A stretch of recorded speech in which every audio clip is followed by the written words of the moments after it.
এরে নবীর উম্মতের দল, তুমি যদি আখির জামানার পয়গম্বরের একজন আদর্শের সৈনিক হও, কিয়ামতের ময়দানে যেদিন মাথার উপর সূর্যটা নেমে আসবে, সূর্যটা নামার অবস্থায় সূর্যের তাপ এই পরিমাণ হবে, এখন হয়তো 9,30,00,000 মাইল দূর থেকে সূর্যের তাপ দেয় একটা মুখ জমিনের দিকে।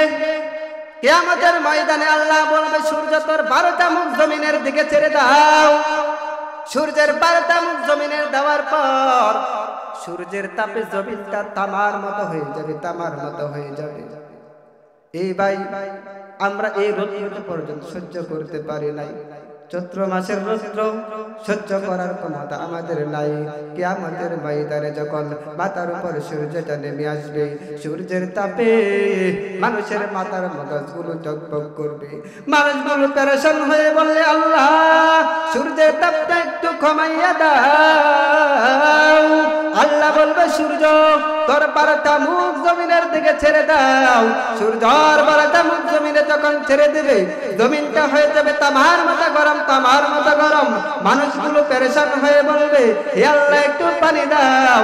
পানির ব্যাপারে আল্লাহ পাক রব্বুল আলামিন এক আয়াতের মধ্যে বলেন, লা ইয়াযুকু ফিনাহা বারদাও ওয়ালা শারাবা ইল্লা হামিমান ওয়া গাসসাকা। গাসসাকার ব্যাখ্যা বলেছেন মুফাসসিরিনে কেরাম, গাসসাকার 3টা ব্যাখ্যা করেছেন, তার মধ্যে এক নাম্বার একটা ব্যাখ্যা করেছেন, গাসসাকা বলা হয় ওই জিনিসকে, মানুষকে জাহান্নামীদেরকে শাস্তি দেওয়ার পর তার শরীরে জখম হবে, ওই জখম হওয়ার পর তার শরীর থেকে রক্ত বের হবে কিনা, ওই বান্দার যখন শরীর থেকে রক্ত বের হবে, জাহান্নামীদেরকে ওই রক্ত আর উত্তপ্ত অবস্থায় তাকে পান করানো হবে। মানুষগুলো চিল্লায়ে বলবে, আল্লাহ জাহান্নাম সহ্য করার ক্ষমতা নাই। অপর দিক থেকে জাহান্নাম আবার জাহান্নাম চিল্লায় চিল্লায় বলবে, আল্লাহ আমার পেটের ক্ষুধা নিবারণ করার জন্য বা জাহান্নামে বান্দাদেরকে দাও। আল্লাহ পাক বলবে, জাহান্নাম একটু থাম, তোকে ব্যবস্থা করে দিব। অপর দিক থেকে আখির জামানার পয়গম্বর, এ নবীর উম্মতের দল, ওয়ান নাজমু ওয়াশ শাজারা ইয়াসজুদান وفضل زمانا على زمان كما فضل مكانا على مكان وإنسانا على إنسان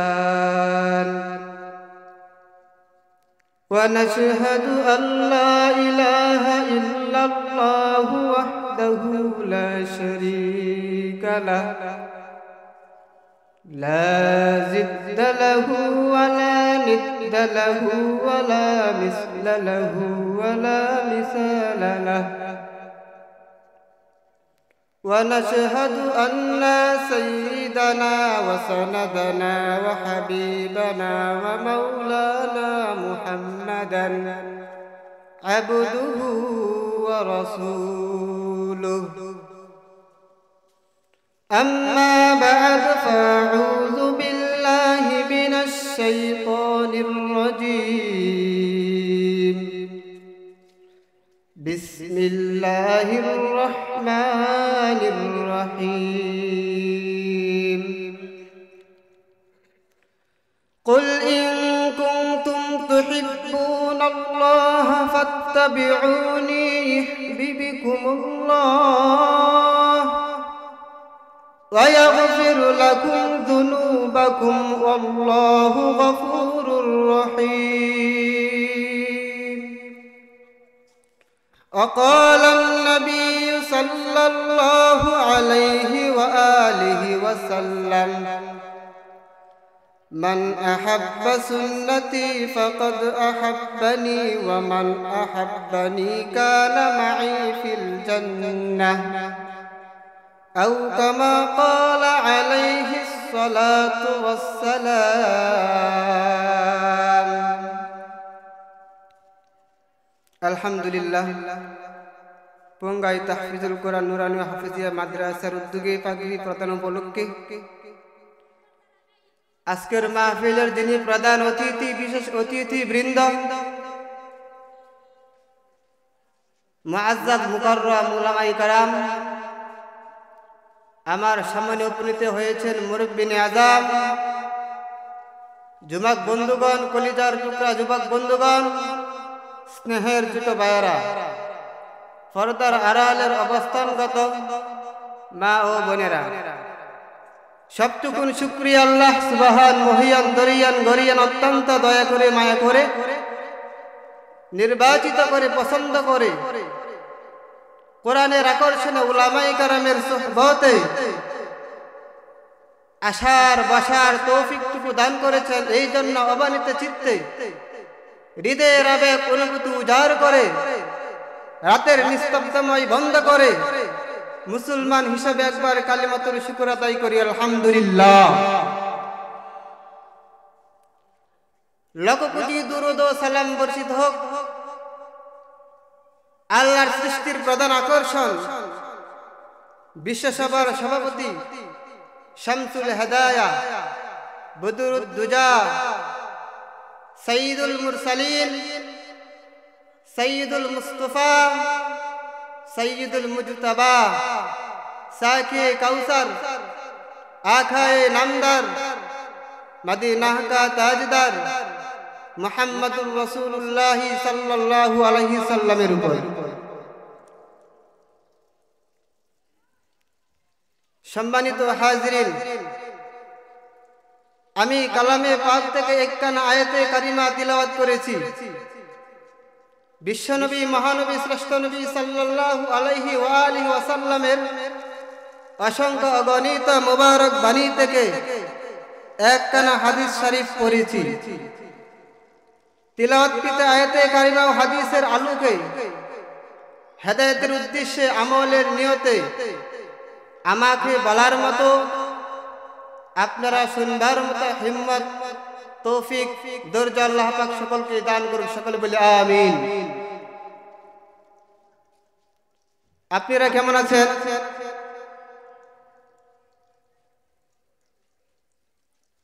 আমার প্রতি কি আপনি রাগ করেছেন?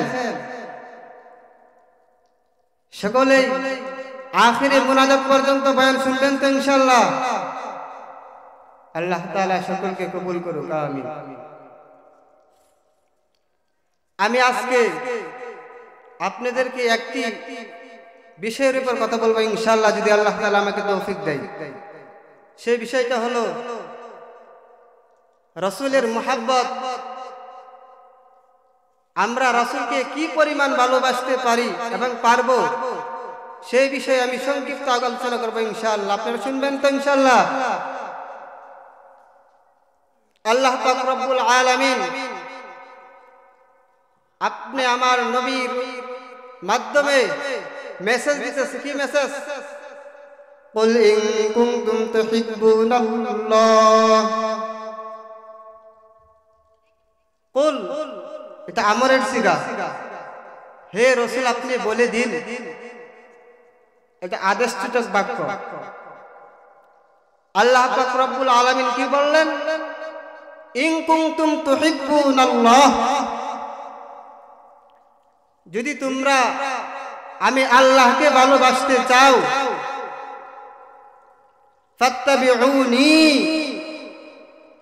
তাহলে আমার পয়গম্বরকে, ফাত্তাবিউনি, আমি নবীকে অনুসরণ করো। আল্লাহ তাআলা বলে, হে রাসূল, আপনি বলে দিন আপনার উম্মতদেরকে, যদি আমি আল্লাহকে পাইতে চাই, আমি আল্লাহকে ভালোবাসতে চাই, তাহলে আপনি রাসূলকে যেন তারা অনুসরণ করে। অনুসরণ করলে কি হবে? ইহবিবিকুমুল্লাহ, তাহলে আল্লাহ আমাদেরকে ভালোবাসবেন। তাহলে কি বুঝলেন? আল্লাহ পাক বলে, গো পয়গম্বর, আপনি বলে দিন যদি আমাকে আমি আল্লাহকে পাইতে চাই, আমি আল্লাহকে ভালোবাসতে চাই, তাহলে আপনাকে যেন অনুসরণ করে, আপনাকে যেন অনুকরণ করে। অনুকরণ করলে কি হবে? ওয়ায়াগফিরু লাকুম যুনুবাকুম। আল্লাহ পাক রব্বুল আলামিন বলে, পয়গম্বর, আপনি আপনার উম্মতদেরকে জানাইয়া দিন, যদি আপনার উম্মত যদি আপনার উম্মত আমি আল্লাহকে ভালোবাসতে চাই, তাহলে যেন কি করে অনুসরণ করে, অনুকরণ করে। অনুসরণ করলে কি হবে? ওয়াগফিরু লাকুম যুনুবাকুম, আয়াতের শেষ দিক দিয়ে বলে ওয়াগফিরু লাকুম যুনুবাকুম, আল্লাহ পাক বান্দার জীবনের সকল গুনাহ মাফ করে দিবেন। প্রথমে আল্লাহ তাআলা শর্ত বলছেন, ইন কুনতুম, যদি তোমরা তুহিব্বুনাল্লাহ। আল্লাহ শর্ত বলতেছে, বান্দা আমাকে যে স্লোগান দিয়ে বলবা আল্লাহকে ভালোবাসি, রাসূলকে ভালোবাসি, হবে না। কি বললেন আল্লাহ? শর্ত হচ্ছে ইনে শর্তিয়া, ইন কুনতুম, যদি তোমরা, যদি মানে আমরা বলি না, যদি তুমি আমার কাছে আসো তাহলে তোমাকে 500 টাকা দেব। এখন যদি কেউ বলে, ফোন করে বলে ভাই আমি আসবো না, 500 টাকা পাঠিয়ে দেন, দিবেন কেন? যদি বলছেন যদি আমার কাছে আসো তাহলে তোমাকে 500 টাকা দিব। কিন্তু আল্লাহ তাআলা বলেন, পয়গম্বর আপনি জানাইয়া দিন, এ মুমিন উম্মতের দল, আল্লাহ পাক বলে পয়গম্বর আপনি জানাইয়া দিন, ইন কুনতুম, যদি তোমরা আমি আল্লাহকে ভালোবাসতে চাও। ভালোবাসার ধরন আছে, ভালোবাসার ধরন আছে ভাই। কারণ পয়গম্বরকে ভালোবাসে নাই এমন লোক মক্কা নগরীর জিন্দেগীর জীবনে ছিল না। সকলেই ভালোবাসছে, আল্লাহর নবীকে ভালোবাসে নাই মক্কা এবং মদিনায় এমন লোক ছিল না, সকলেই ভালোবেসেছে। যার বিরুদ্ধে কমপ্লিট একটা সূরা নাযিল হলো, সূরা লাহাব। যার বিরুদ্ধে কমপ্লিট একটা সূরা নাযিল হলো, সূরা লাহাব। আল্লাহর হাবিবের জন্মের সংবাদ শুনে আখির জামানার পয়গম্বর যেদিন দুনিয়ার বাড়িতে আসলো, আল্লাহর হাবিব যেদিন দুনিয়াতে পদার্পণ করল, বিশ্ব নবী রাহমাতুল লিল আলামিন যেদিন দুনিয়াতে পদার্পণ করেছেন, আল্লাহর হাবিবের জন্মের সংবাদ শুনে আবু লাহাব একটি বাদী আজাদ করে দিলেন। তাহলে কি বুঝলেন? আবু লাহাব তো ভালোবাসছে রাসূলকে, পারছে না? কিন্তু ওই ভালোবাসার মধ্যে আর আয়াতের মধ্যে যে ভালোবাসার কথা বলা হয়েছে অনেক পার্থক্য। এখানে সে আবু লাহাব ভালোবাসছে কিন্তু অনুসরণ করে নাই, অনুকরণ করে নাই। আখির জামানার পয়গম্বর সাল্লাল্লাহু আলাইহি ওয়াসাল্লাম, আল্লাহর হাবিব যখন মক্কার জিন্দেগীর জমিনে দাওয়াত দেওয়া শুরু করলো, দেখেন আবু তালেব রাসূলের একবারে ঘনিষ্ঠ চাচা, যার সান্নিধ্য থেকে রাসূল লালিত পালিত হয়েছেন। আবু তালেব কি পরিমাণ ভালোবেসেছে রাসূলকে, একটা মেসেজ দেই ভাই, এ মুমিন উম্মতের দল, অন্তর দিয়ে শুনো রে ভাই। আবু তালেব যখন আল্লাহর হাবিব সাল্লাল্লাহু আলাইহি ওয়াসাল্লামকে যখন লালন পালন করতে শুরু করলেন, আখির জামানার পয়গম্বর দিনের দাওয়াত দেওয়া শুরু করলো। আল্লাহর হাবিব দিনের দাওয়াত দেয়, দাওয়াত দেওয়ার সময় মক্কার কাফেররা বলে, আবু তালেব তোমার ভাতিজা আমাদের মুক্তির বিরুদ্ধে কথা বলে, আমাদেরকে নানা ভাষায় গালি দেয়, আমাদের ধর্ম নিয়ে বাড়াবাড়ি করে। আবু তালেব তুমি তোমার ভাতিজাকে সামলাও, না হলে আমরা তোমার বিরুদ্ধে আচরণ করব। আখির জামানার পয়গম্বর সাল্লাল্লাহু আলাইহি ওয়াসাল্লামকে ডাক দিলেন। আবু তালেব ডাক দিয়ে বললেন, আমার ভাতিজা শুনো, তুমি নাকি আমাদের ধর্মের বিরুদ্ধে নালিশ করো, তুমি নাকি আমাদের ধর্মের বিরুদ্ধে কথা বলো।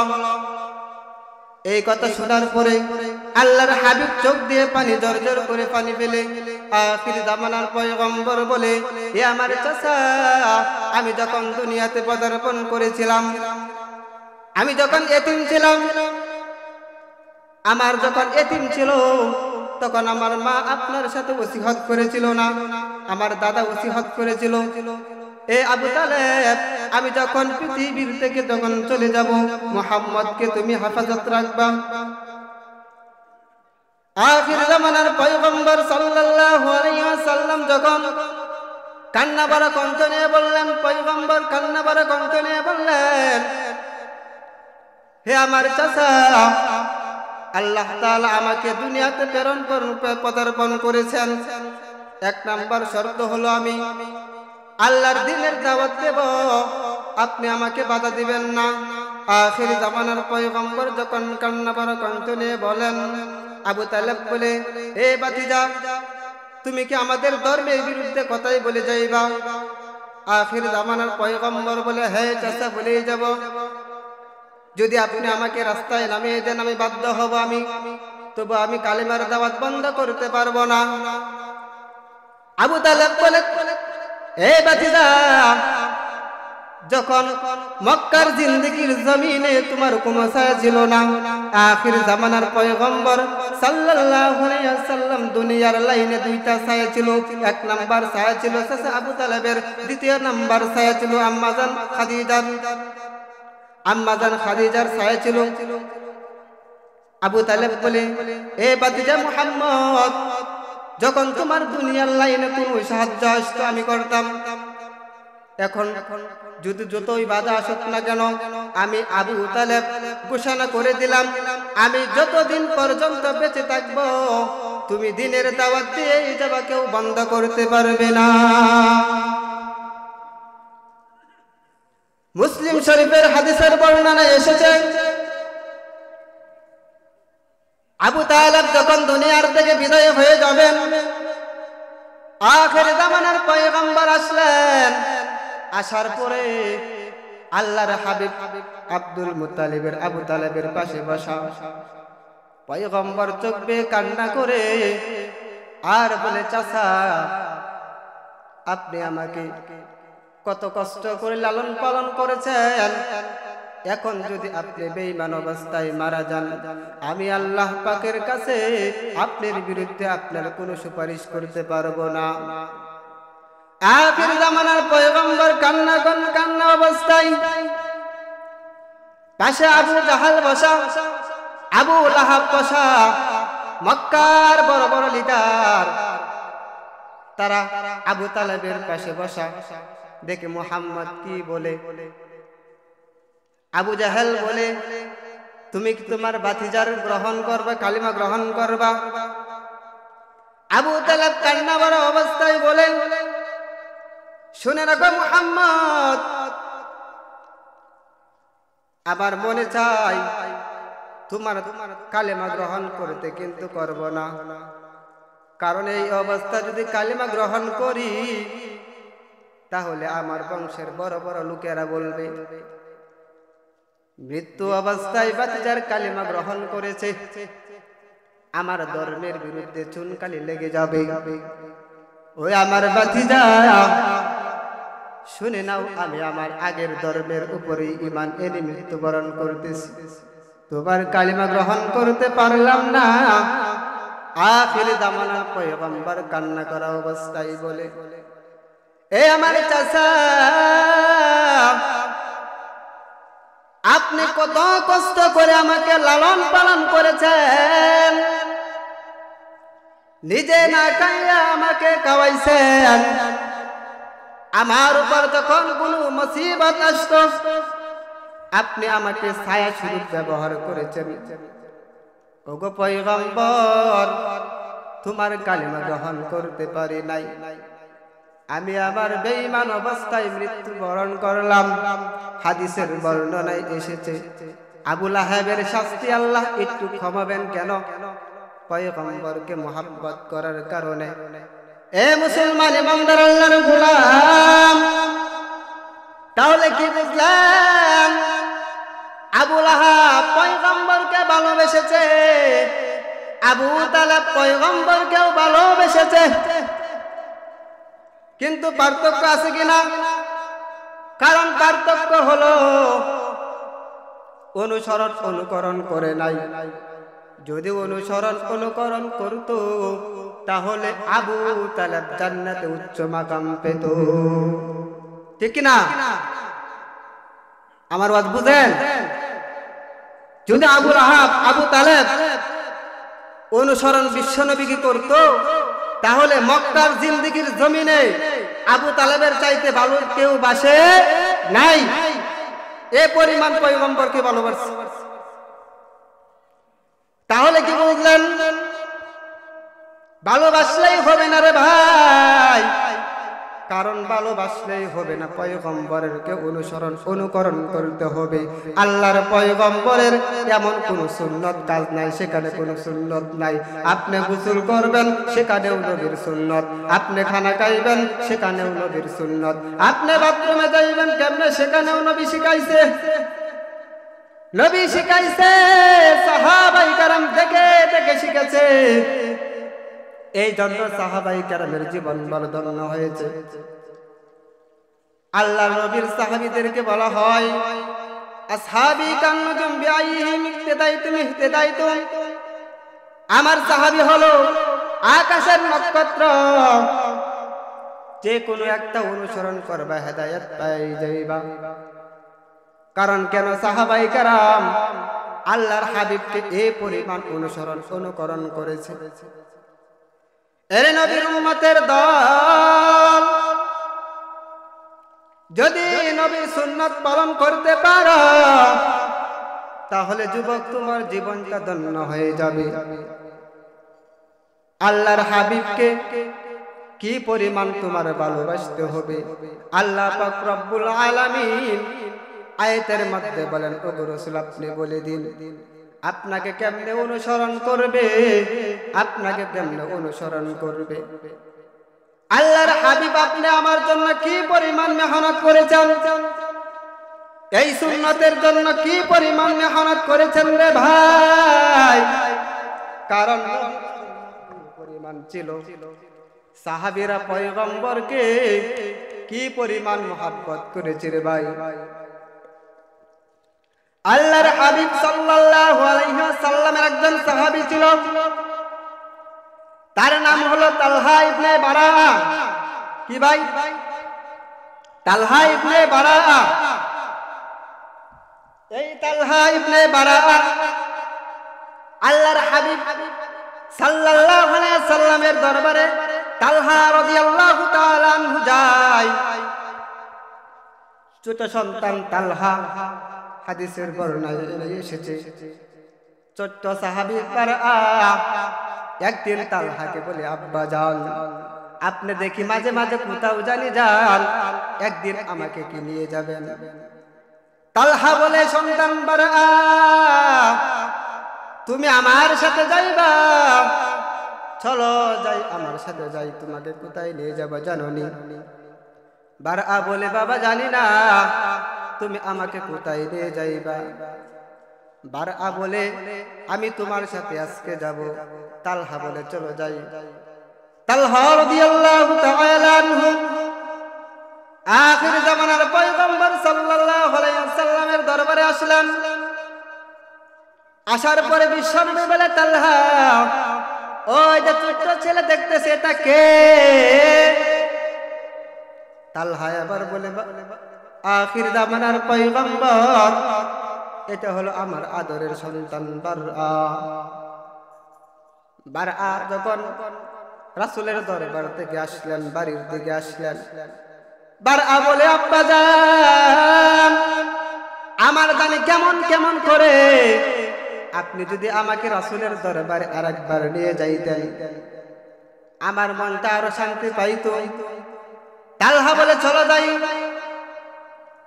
বারআ বলে, বাবা এখানেই শেষ নয়, আমি শুধু যাবই না, আমাকে রাসূলের সাথে দেখা করার পর আমি রাসূলের হাতে কালিমা পড়তে চাই, আমি রাসূলের সাথে বায়াত হতে চাই, আমি রাসূলকে ভালোবাসি। দেখেন ছোট্ট সাহাবী তালহার ছেলে বারআ কত ছোট্ট সাহাবী। তাফসীরের রাওয়ায়াতের মধ্যে এসেছে তার বয়স ছিল মাত্র 6 থেকে 7 বছর। 6 থেকে 7 বছর বাচ্চাটা কি পরিমাণ রাসূলের মুহাব্বত। এ নবীর উম্মতের দল, আপনার আমার জীবন কোথায় থেকে কোন দিক চলে যাইতেছে রে ভাই। ছোট্ট সন্তান বার আর মন করে দেখেন কি পরিমাণ রাসূলের মুহাব্বত। আপনার আমার জীবন শেষ, চুলদারি পেকে গেছে। এখন এমন যুবক আছে আল্লাহর বান্দা যুবক, দাড়ি নাই, দেখলে বোঝা যায় না সে কি মুসলমান না হিন্দু। কারণ মুসলমান হলে তাহলে তার অবশ্যই দাড়ি রাখা দরকার আছে না? তার দাড়ি নাই, রাসূলের আশিক দাবি করে। হে যুবক, বালিশের সাথে একবার মাথাটা লাগিয়ে চিন্তা করো, এই মুহূর্তে যদি আমি মারা যাই, আর যদি মালিক আমার উপর অসন্তুষ্ট হয়, আমি কবরে প্রথম 3টা প্রশ্ন কি উত্তর দিব? তুমি যৌবনের জন্য টকবক করতেছো, তোমার নিঃশ্বাসটা বন্ধ হয়ে গেলে তুমি একা। তুমি যার জন্য জীবন দিবা, যার জন্য তুমি মরতে প্রস্তুত, সেইটা তোমার পর। তুমি একবার চিন্তা করে দেখো, আমার মুখে যে রাসূলের সুন্নাত নাই, আমার মাথায় যে রাসূলের সুন্নাত নাই, আমার গায়ে যে রাসূলের সুন্নাত নাই, আমি রাসূলের আশিক কিভাবে দাবি করি? রাসূলের আশিক হলে তো কমপক্ষে নবীর সুন্নাত জিন্দা করা প্রয়োজন। একদল লোক আছে জীবনের জন্য জীবন দিতেও রাজি কিন্তু সুন্নাত পালন করতে রাজি নয়। একদল লোক আছে নবীর জন্য জীবন দিতেও রাজি আছে কিন্তু সুন্নাত ব্যক্তি জীবনে পালন করতে রাজি নাই। আছে না নাই? এরা আশিক রে ভাই, এরা হলো নবীর বিশ্ব নবীর দান্দাবাজ। আশিক নবী কে কে জানেননি? যার দিকে তাকাইলে বিশ্ব নবীর ছাপ পাওয়া যাবে।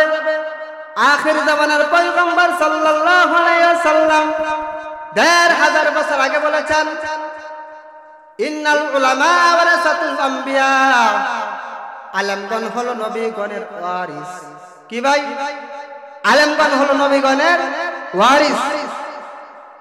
নবীগণ ধন সম্পদ রেখে যায় নাই, কি রেখেছেন?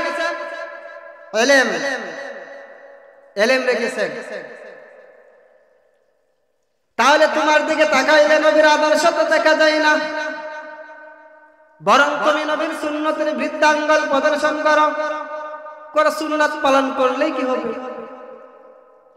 এরে নবীর উম্মতের দল, তুমি যদি আখির জামানার পয়গম্বরের একজন আদর্শের সৈনিক হও, কিয়ামতের ময়দানে যেদিন মাথার উপর সূর্যটা নেমে আসবে, সূর্যটা নামার অবস্থায় সূর্যের তাপ এই পরিমাণ হবে, এখন হয়তো ৯,৩০,০০,০০০ মাইল দূর থেকে সূর্যের তাপ দেয় একটা মুখ জমিনের দিকে। কিয়ামতের ময়দানে আল্লাহ বলবে, সূর্য তোর ১২টা মুখ জমিনের দিকে ছেড়ে দাও। সূর্যের 12টা মুখ জমিনের দেওয়ার পর সূর্যের তাপে জমিনটা তামার মতো হয়ে যাবে, তামার মতো হয়ে যাবে। এই ভাই, আমরা এই রৌদ্র পর্যন্ত সহ্য করতে পারি নাই। চৈত্র মাসের রৌদ্র সহ্য করার ক্ষমতা আমাদের নাই। কিয়ামতের ময়দানে যখন মাথার উপর সূর্যটা নেমে আসবে, সূর্যের তাপে মানুষের মাথার মগজগুলো টকবক করবে, মানুষগুলো পেরেশান হয়ে বললে, আল্লাহ সূর্যের তাপটা একটু কমাইয়া দাও। আল্লাহ বলবে, সূর্য তোর 12টা মুখ জমিনের দিকে ছেড়ে দাও। সূর্যর 12টা মুখ জমিনে যখন ছেড়ে দেবে, জমিনটা হয়ে যাবে তামার মতো গরম, তামার মতো গরম। মানুষগুলো পেরেশান হয়ে বলবে, হে আল্লাহ একটু পানি দাও। পানির ব্যাপারে আল্লাহ পাক রব্বুল আলামিন এক আয়াতের মধ্যে বলেন, লা ইয়াতুকু ফিনাহা বারদাও ওয়ালা শারাবা ইল্লা হামিমা ওয়া গাসসাকা। গাসসাকার ব্যাখ্যা বলেছেন মুফাসসিরিনে কেরাম, গাসসাকার 3টা ব্যাখ্যা করেছেন, তার মধ্যে 1 নাম্বার একটা ব্যাখ্যা করেছেন, গাসসাকা বলা হয় ওই জিনিসকে মানুষকে জাহান্নামীদেরকে শাস্তি দেওয়ার পর তার শরীরে জখম হবে, ওই জখম হওয়ার পর তার শরীর থেকে রক্ত বের হবে কিনা, ওই বান্দার যখন শরীর থেকে রক্ত বের হবে, জাহান্নামীদেরকে ওই রক্ত আর উত্তপ্ত অবস্থায় তাকে পান করানো হবে। মানুষগুলো চিল্লায়ে বলবে, সহ্য করার ক্ষমতা নাই। অপর দিক থেকে জাহান্নাম আবার জাহান্নাম চিল্লায় চিল্লায় বলবে, আল্লাহ আমার পেটের ক্ষুধা নিবারণ করার জন্য বা জাহান্নামী বান্দাদেরকে দাও। আল্লাহ পাক বলবে, জাহান্নাম একটু থাম, তোকে ব্যবস্থা করে দিব। অপর দিক থেকে আখির জামানার পয়গম্বর, এ নবীর উম্মতের দল, কানটা লাগাইয়া শুনো, আখির জামানার পয়গম্বর আল্লাহর কুদরতি সাজদায় পড়ে বলবি, আল্লাহ জাহান্নামকে তুমি পিরাও, আমার একটা উম্মত যেন জাহান্নামে না যায়। জাহান্নামে আওয়াজ শুনে পয়গম্বর আল্লাহর কুদরতি সাজদায় পড়ে যাবে। আল্লাহ পাক বলবে, পয়গম্বর আপনি আপনার মাথা মুবারক উঠান, আমি আল্লাহ পাক আপনার একটা উম্মতের কেউ জাহান্নামে দেব না। পয়গম্বর আপনি আপনার মাথা মুবারক উঠান। পয়গম্বর যখন মাথা মুবারক উঠাইবেন, উম্মতদেরকে জান্নাতে পর্যন্ত না পৌঁছানো পর্যন্ত পয়গম্বর জান্নাতে যাবে না। আল্লাহর কাছে আখির জামানার পয়গম্বর বলেন, এ আমার মালিক, আমার একটা উম্মত যেন জাহান্নামে না যায়, আমার উম্মতকে আপনি জান্নাতে দেন। আল্লাহ পাক পয়গম্বরকে বলেন, ও আমার হাবিব, আপনি আপনার মাথা মুবারকটা উঠাইয়া নেন, আপনি আল্লাহ পাক বললাম আপনার একটা উম্মতও জাহান্নামে যাবে না। তাহলে কি বুঝলেন? পালন করতে হবে কি হবে না? যদি তুমি নবীর আশিক হতে পারো রে ভাই, যদি তুমি নবীর আখির জামানার পয়গম্বরের সৈনিক হতে পারো, তাহলে তোমার জন্য সহজ হয়ে যাবে। এবার সন্তুষ্ট সাহাবী তালহা মনে আসেনি? রাসূলের দরবারে যায়, গিয়া বলে, আব্বা জান আউতি আর চাউতি কুছ নেহি পাউতি, আসলে আর যাইলেই হবে না, পয়গম্বরের দরবারে থেকে সোহবত নিতে হবে। আখির জামানার পয়গম্বর যখন বিশ্ব নবীর দরবারে যায়, বারহা যখন রাসূলের দরবারে যায়, যাওয়ার পরে পয়গম্বর তাকে ভালোবাসে, সাহাবীরাও তাকে ভালোবাসে, কারণ ছোট্ট সাহাবী। পয়গম্বরকে যখন রাসূলরা সকল সাহাবী বারআকে মহব্বত করে, বারআও তাদেরকে মহব্বত করে। বারআ যখন একদিন বাড়িতে আসলেন, আসার পরে তার মাকে বলে, মা আমার জানি কেমন কেমন লাগতেছে, কেমন কেমন জানি লাগতেছে। কারণ সাহাবীরা বুঝতে পারে তখন সে কখন দুনিয়ার থেকে বিদায় হয়ে যাবে। বারআ তার মাকে বলে, আম্মা আমার জানি কেমন কেমন লাগতেছে, আম্মা তোমাকে আমি কয়েকটা নসিহত করে যাই। এক নাম্বার নসিহত হলো, মা আমি যদি আজকে রাত্রে মারা যাই, আমার রাসূলকে তুমি জানাইবা না। দুই নাম্বার নসিহত হলো, আমি যখন মারা যাব, জানাটা রাতের একাই নিবিড়ি পড়ে নিবা, মানুষ যেন না দেখে। আর মা বলে, তোমাকে রাসূল না কি পরিমাণ মুহাব্বত করে, তুমিও না রাসূলকে কি পরিমাণ মুহাব্বত করো, তাহলে রাসূল আসবে না কেন? বারআ বলে, মা এক নাম্বার নসিহত যে বললাম, আমার জানাজায় রাসূল করবে না, এর না শর্ত হলো আমার বাড়ি থেকে পয়গম্বর বাড়ি প্রায় 1.5 কিলোমিটার, মাঝখানে এক ইহুদির বাড়ি। আখির জামানার পয়গম্বর যখন আমার বাড়িতে আসবে, যদি ইহুদি আমার পয়গম্বরকে আক্রমণ করে, আর যদি আখির জামানার আক্রমণ যদি সহ্য না হয়, আল্লাহর কাছে যদি বলি, আল্লাহ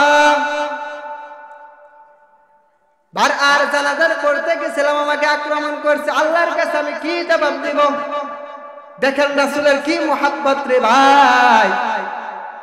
বারআ বলে, আম্মা জান আপনি রাসূলকে জানাইবেন না, কারণ রাসূল যদি আসে, বেঈমানরা রাসূলের উপর আক্রমণ করতে পারে। এই কথা বলার পরে বারআ কিছুক্ষণ পরে দুনিয়ার থেকে বিদায় হয়ে গেল। মা কান্না ভরা অবস্থায় বলে, আল্লাহ আমার সন্তান বারআ দুনিয়ার থেকে চলে গেল, তুমি তাকে জান্নাতের উচ্চ মাকাম দান করো। বারআর যখন দাফন কামন সকল শেষ, পরের দিন মসজিদে নববীতে তালহা রাদিয়াল্লাহু তাআলা আনহু গেলেন। যাওয়ার পরে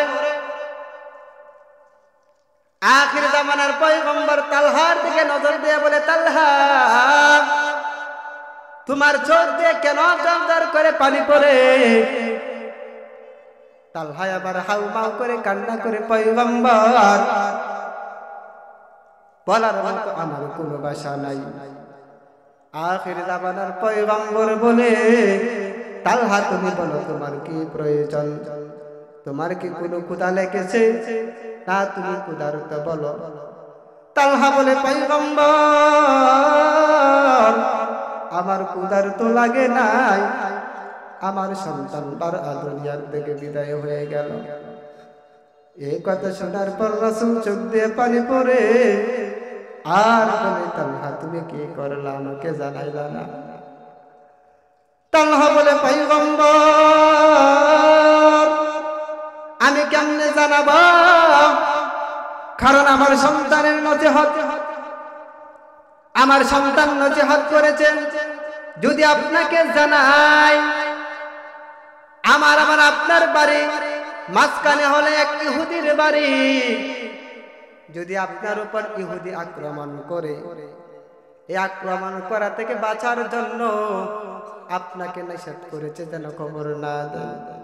রাসূল বলে, সাহাবীদের দল দেখো তালহা কি পরিমাণ আমাকে মুহাব্বত করেছে, যার জন্য জীবন দিয়েছি। আল্লাহর হাবিব বলে, তালহা চলো এবার যাই বারআর কবরের কাছে যাই। কবরের কাছে যাওয়ার পর কবরের পাশে দাঁড়াইয়া আল্লাহর কাছে বলে, মালিক সেই সাহাবী আমার জন্য জীবন দিয়েছে, জীবনের চাইতেও বেশি ভালোবেসেছে, তুমি ওই সাহাবীকে জান্নাত উচ্চ মাকাম দান করিও। এর নবীর উম্মতের দল কি বুঝলেন সাহাবীরা কি পরিমাণ রাসূলকে মুহাব্বত করেছে, রাসূলের জন্য জীবন দিতে প্রস্তুত। আখির জামানার পয়গম্বর যখন উহুদের ময়দানে দেখেন সাহাবীরা কি পরিমাণ রাসূলকে মুহাব্বত করত, রাসূলকে কি পরিমাণ অনুসরণ করত রে ভাই। রাসূল যখন যে কোনো কাজের আদেশ দিত সঙ্গে সঙ্গে পালন করত, কোনো দ্বিধাবোধ করত না, কোনো দ্বিধাবোধ করত না। আম্মা জান আয়েশা নিজেই বর্ণনা করে বলেন, আখির জামানার পয়গম্বরকে একদিন আমি গোসল করাচ্ছিলাম। হঠাৎ করে যখন আমি পয়গম্বরকে গোসল করাই, যখন চকির উপর গোসল করান, অথবা গ্রামগঞ্জে ফিরি বলেনি, ফিরি যখন বসেন তখন যখন সামনে অগ্রসর হন তখন পিছনে কি তো আঙ্গে থাকে না। আম্মা জান আয়েশা বলেন, এ দুনিয়ার মানুষ, তোমরা তো রাসূলকে দেখো নাই, তোমরা তো সাহাবীদের কেউ দেখো নাই, তাহলে আমার থেকে শুনে নাও,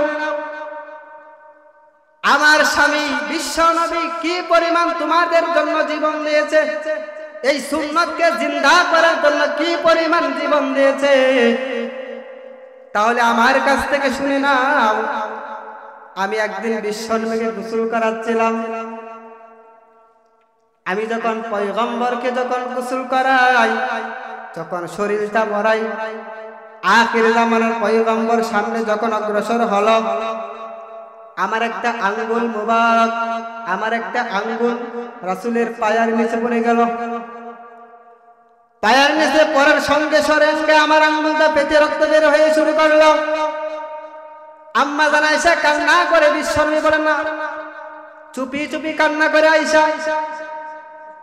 আখির জামানার পয়গম্বর বলে, আয়েশা তোমার কি হয়েছে? আমি তো তোমাকে এই পরিমাণ মুহাব্বত করি, কারণ তুমি হলো আমার একজন আদরের স্ত্রী। কারণ আম্মা জান আয়েশা এই পরিমাণ ইলম অর্জন করেছে। হাদিসের কিতাবের মধ্যে বর্ণনা এসেছে, সাহাবীদের মধ্যে সবচাইতে বড় মুহাদ্দিসা ছিলেন আম্মা জান আয়েশা, সবচাইতে বেশি মুহাদ্দিসা ছিলেন।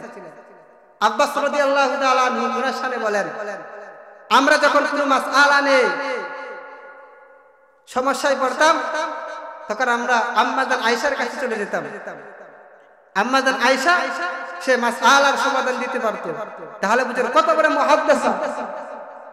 সেই আম্মা জান আয়েশা বর্ণনা করতেছে, আমি যখন বিশ্ব নবীকে গোসল করাই, গোসল করানো অবস্থায় আমার আঙ্গুলটা যখন বিশ্ব নবীর জলসেকের পায়ের নিচে পড়ে যায়, পড়ার অবস্থায় আঙ্গুলটা ফেটে ফেটে রক্ত শুরু করলো। বিশ্ব নবী বলে, আয়েশা তুমি কেন কান্না করো? আয়েশা বলে, ওগো পয়গম্বর, যে মুহূর্তে আমার আঙ্গুলটা ঢুকেছে এই মুহূর্তে যদি আপনাকে আমি না করি অথবা যদি আপনাকে আমি বাধা দেই তাহলে আপনি মনে কষ্ট পাইতে পারেন। এই যদি কষ্ট পান আমি আল্লাহর কাছে কি জবাব দেব? এর নবীর উম্মতের দল, অন্তর দিয়ে শুনে রে যুবক ভাই, হেদায়েতের মালিক হলো আল্লাহ। সবাই হেদায়েত পাইবে না। আবু জাহালের কপালে হেদায়েত ছিল না, কত রাসূলের চাচা ছিল নি? সবাই হেদায়েত পাবে না। আবু লাহাব হেদায়েত পাই নাই, কারণ রাসূলের চাচা ছিল। তাহলে কি বুঝলেন রে ভাই? আম্মা জান আয়েশা বলেন, পয়গম্বর যখন আমার আঙ্গুলটা যখন পড়ে গেল আমি কান্না অবস্থায়, আলহামদুলিল্লাহ আমাদের আজকের যিনি মধ্যমণি সারা বাংলার তিনি আলোড়ন সৃষ্টি করতেছেন হযরত মাওলানা আব্দুল মালিক দলেশ্বরী সাহেব আসতেছেন। নারে তাকবীর, আল্লাহু আকবার। নাসরউদ্দিন আনসারী সাহেবের আগমন, আব্দুল মালিক দলেশ্বরী সাহেবের আগমন, শুভেচ্ছাই স্বাগতম, শুভেচ্ছাই স্বাগতম। আব্দুল মালিক দলেশ্বরী সাহেবের আগমন, মাশাআল্লাহ। আমাদের আজকের যিনি মাহফিলে যিনি মধ্যমণি সারা বাংলা যিনি আলোড়ন সৃষ্টি করতেছেন হযরত মাওলানা আব্দুল মালিক দলেশ্বরী সাহেব দামাত বারাকাতুহুল আলিয়া, হুজুরকে আমি নিজেই দাওয়াত করেছি, ইনশাআল্লাহ দাওয়াত গ্রহণ করেছে, ইতিমধ্যে তাশরীফ এনেছেন। ইনশাআল্লাহ অল্প কিছুক্ষণের মধ্যেই উনি স্টেজে চলে আসবেন ইনশাআল্লাহ। তাহলে এই দিক দিয়ে মনোযোগী হন ভাই। আম্মা জান আয়েশা বলেন, যখন আমার আঙ্গুলটা পেটে রক্ত বের হলো আমি বলি নাই, কারণ বললে রাসূল কষ্ট পাবে। তাহলে দেখেন কি পরিমাণ ভালোবাসা সাহাবীরা বেসেছে।